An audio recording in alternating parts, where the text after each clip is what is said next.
నువ్వు ఏ స్థితిలో ఉన్నావో, ఏ పరిస్థితిలో ఉన్నావో, ఆరోగ్యంతో వచ్చో, వేదంతో వచ్చో, రోగంతో వచ్చో, కష్టంతో వచ్చో, ఇరుకుతో వచ్చో, ఇబ్బందితో వచ్చో, దేవుడు స్థాయిలో అభిప్రాయించావు. నీ కష్టాలు, నీకు ఇబ్బంది సమస్తము దేవుడికి అప్పు చెప్పండి.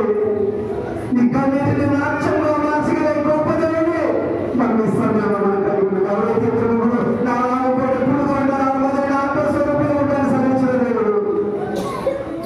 ఒక్కసారి మన బాధ్యత పరిపోసుకుని ఆత్మీయతను తెలిసి ఒక్కసారి అపరిశుద్ధిని మనము ఒక్కసారి చూద్దామా?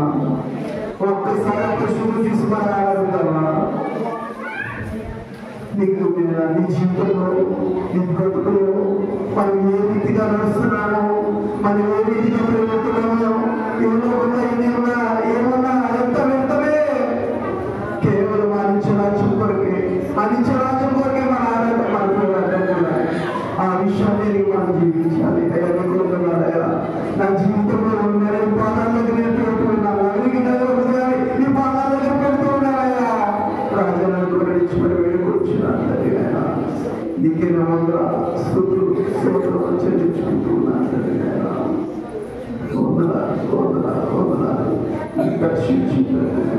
నన్ను వర్ణించుతా, నీ కృప చూపించినాయా, నీ దయ చూపించింది రాజా. ఈ సమయంలో ఒకసారి జ్ఞాపకం చేసుకోమని వేడుకొచ్చున్నాను.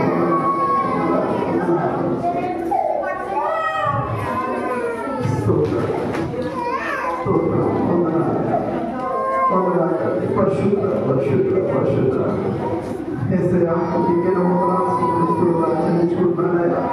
తల్లినైనా గతించిన కాలం వల్ల నిలక చేపదలుగా కాచి కాపాడి ఈ సమయం అంతటా ఈ అకస్మాసంలో ఆధారంలో ఈ సన్నిధిలో ఈ పాదాల దగ్గర మీరు ప్రార్థించి గొప్ప తరుణాన్ని బట్టి నీకే ఆశీర్వదిస్తూ ప్రార్థించుకున్నాను.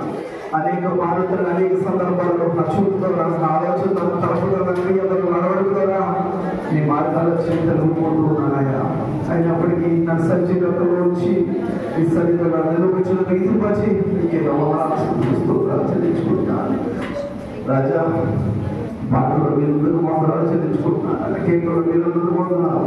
ఆరాధన అంతా కూడా నేను పాఠాలు చేసుకుని ఆశీర్వదిస్తూ చెల్లించుకుంటున్నాను. ఇప్పుడు జరగబోయే వాక్య పరిశీలన కూడా మీకు అవసరం వాడుకుంటుంది. వాక్యం చెప్పబోతున్న వాడిని రోడ్డు కోరగానే మీరు ఏ ఇతర ఆత్మలు దింపి నడిపించమని పెట్టుకొచ్చున్నాను. ఆయన సాక్షాత్ చెప్పి పెట్టుకుంది పడి పెట్టుకొచ్చున్నాను. ఆయన ఆదరించడం కేవలం నా పోతు సమస్తము జరిగించుకోవాలి. పాపని క్షమించి పాపాన్ని కరించి ఆయన నా చిన్నవాడిని పాదసరి చేసుకుని ప్రాధాన్యతలు దయచేయమని తల్లారాన్ని అతి పరిశుద్ధ నామమున మీకు వినయంతో బతిమాలి వేడుకొచ్చున్నాను. నా ప్రియ పరలోక తండ్రి, ఆమేన్.